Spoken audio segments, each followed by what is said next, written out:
patriotes de la Meurthe-et-Moselle, de la Moselle. Et merci d'être présents aujourd'hui parce qu'en plus on est en juillet, c'est les vacances. Je pense qu'en ce moment les Françaises et les Français ont envie d'autre chose, c'est-à-dire partir en vacances, entre autres. On a pu constater aux dernières élections que les Français boudent toujours et encore les départementales et les régionales. C'est pas d'aujourd'hui, je vous dirais. Ça fait déjà plus de 20 ans que c'est comme ça, parce qu'ils ne se sentent pas concernés. Pourquoi ils ne se sentent pas concernés? Mais tout simplement parce que tous ceux qui sont en poste, les élus donc, ne leur expliquent pas à quoi ils ont droit dans leur quotidien. Parce qu'au niveau régional et départemental, chaque collectivité a des compétences différentes et qui sont quand même sensibles à votre quotidien, d'une part. Et c'est dommage parce que de ne pas être sensibilisé par rapport à ce qui se passe, parce qu'il n'y a pas eu de suivi aussi par rapport au programme, donc les gens ne se sentent pas concernés davantage, puisque ça n'a pas suivi avec Adrexo qui n'a pas distribué les propagandes. D'une part, les candidats n'ont pas pu faire correctement leur campagne. On n'a pas pu faire des réunions publiques correctement. Enfin bref, c'était une catastrophe par rapport à cela. Et c'était très compliqué. Et moi, ce que je voulais dire aujourd'hui, même si Florian Philippot n'est pas présent, je voulais le féliciter pour tout le travail, ainsi que tous mes collègues qui étaient tête de liste pour les régionales et les départementales, d'avoir œuvré comme ils ont fait, d'avoir travaillé, parce que ça paye quand même si on est arrivé à 7% au régional, c'est multiplié par 7 par rapport aux européennes où nous étions qu'à 1%. Nous progressons et c'est l'essentiel, les amis. Et pourquoi j'insiste là-dessus?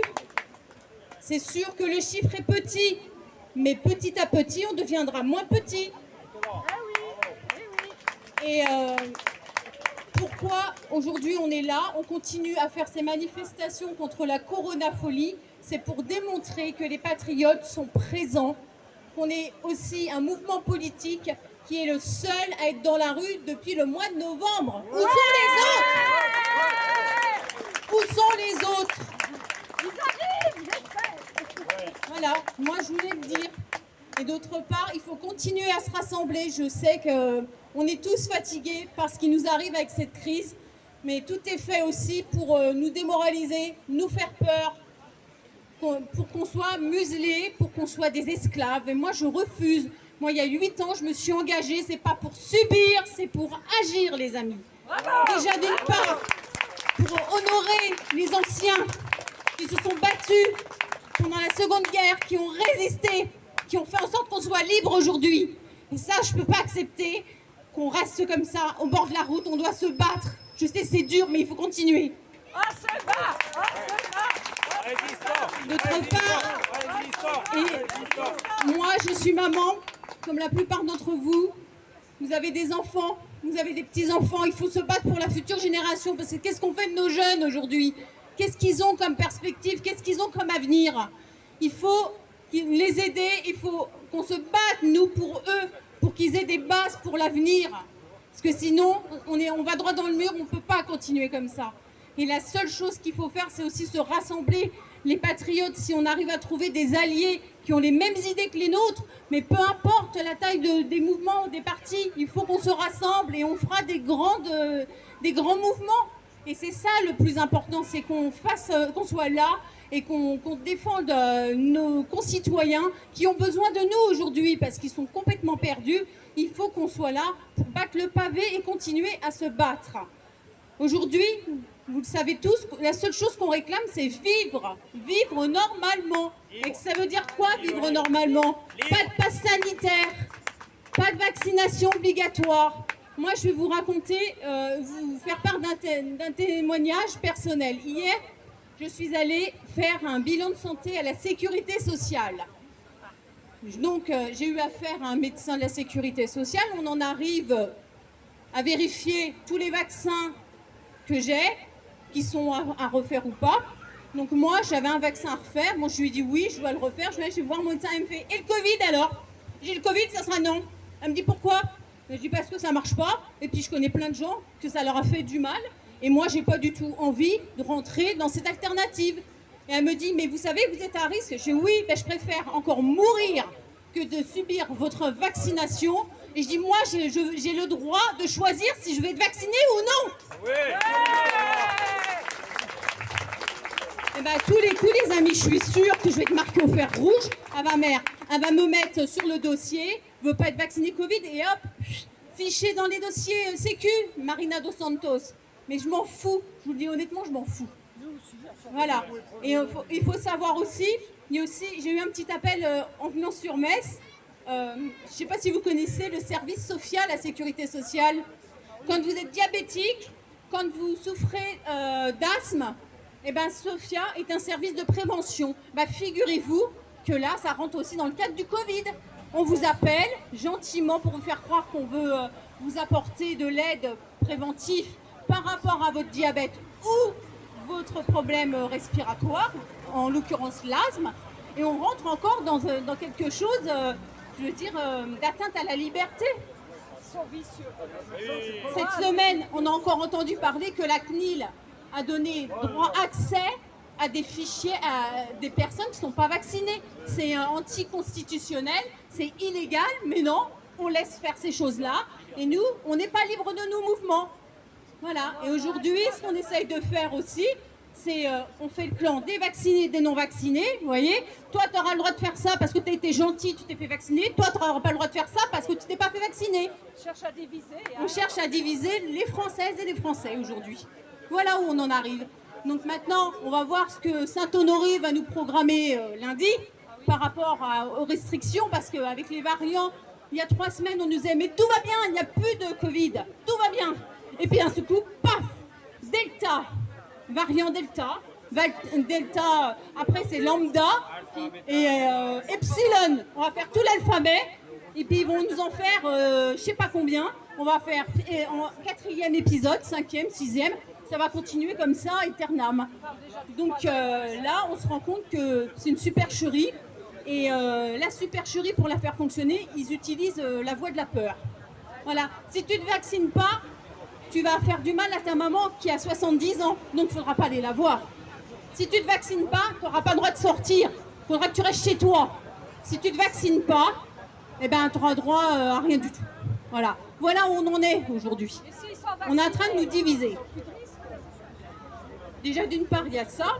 Et d'autre part, on se rend compte aussi, on nous prend pour des imbéciles sur le plan médical. Hein, on se rend compte que les lits, on n'en a pas ouvert, on en a fermé. On en a fermé. Les soignants ne se portent pas plus mal qu'hier. Je veux dire, leur situation n'a pas évolué dans le bon sens. Ils sont de moins en moins à pouvoir soigner les personnes avec le moins de moyens. Ils ne sont toujours pas augmentés dans leur salaire. Enfin bref, tout a été misé. C'est de la supercherie. On fait croire aux gens que s'ils soignent, eh ben, ils auront des primes, etc. Ça n'a pas été le cas. Tout le monde n'a pas touché de primes. Et à l'heure d'aujourd'hui, les soignants qui nous soignent, eux aussi, on est en train de les stigmatiser en leur disant « Mais si vous vaccinez pas, bah, vous n'aurez pas le droit de salaire, vous ne pourrez plus accéder à votre emploi. » Mais il y en a qui vont démissionner. Moi, je crains le pire. Et là, on est en train de mettre les soignants en cause, les non-vaccinés, de dire qu'en fait, s'il n'y a pas d'immunité générale, eh ben, c'est de notre faute. Puisque maintenant, on s'attaque aux jeunes. On dit, bah, puisque les adultes ne veulent pas se vacciner, on va utiliser les jeunes pour faire de l'immunité. Voilà, c'est tout un circuit sans fin. Et ils continuent dans leur lancée à nous faire croire que le vaccin, c'est la seule solution. Et on se rend compte que ce n'est pas vrai, puisqu'il y a des cas de plus en plus et qui sont vaccinés. Et ceux qui ne sont pas vaccinés n'ont pas forcément le Covid. Et on voit bien qu'il y a quand même beaucoup de supercherie à ce niveau-là. Déjà, par rapport à ça. Et moi, ce qui me frappe quand même depuis 18 mois, on est capable de débloquer beaucoup d'argent pour un vaccin qu'on ne connaît pas comment qu'il est fait, alors que ça prend 10 ans pour faire un vaccin sûr, je veux dire avec des essais cliniques, etc. Et on n'est même pas capable, je veux dire à l'heure d'aujourd'hui, de mettre de l'argent sur la table pour la formation professionnelle. notamment pour les salariés qui veulent se reconvertir, pour les demandeurs d'emploi, ou même les personnes en situation de handicap, ou pour l'emploi aussi. On n'aide pas des entreprises alors qu'ils pourraient avoir de l'argent pour faire évoluer tout ce système. Mais non, tout est fait en sorte de nous faire croire que d'un seul coup, l'argent pleut comme ça fait avancer par rapport au Covid, et on se rend compte que c'est de l'argent, c'est de la corruption. Ce sont des bandits, sont des vendus, des corrompus, ces gens-là. Ils se foutent complètement de savoir si à la fin du mois on arrive à manger, si on arrive à nourrir nos gamins, si on arrive à payer nos factures, et avoir une retraite digne. Toutes les personnes qui ont travaillé toute leur vie, il y en a qui vont au resto du cœur aujourd'hui, et c'est pas d'aujourd'hui bien sûr, mais c'est encore pire avec la crise sanitaire, parce qu'on fait en sorte vraiment de nous précariser encore plus. Alors aujourd'hui, pourquoi je vous ai parlé de tout ça? Mais parce qu'il faut continuer à se battre auprès des patriotes, il faut en parler autour de vous, il faut vous rassembler, il faut venir à nos rassemblements pour qu'on continue de prôner la bonne voie, pour défendre vos libertés et votre vie, pour que vous puissiez vivre tous les jours et qu'on puisse retrouver de la souveraineté, de la liberté. Et il est important pour nous tous qu'on continue à être soudés, parce que si on se divise, ça ne fonctionnera pas, les amis. Il faut être soudés. Voilà, c'est tout ce que je pouvais vous dire de plus aujourd'hui. Je voulais vous remercier et merci à vous d'être présents. Merci Marina. Alors, on va profiter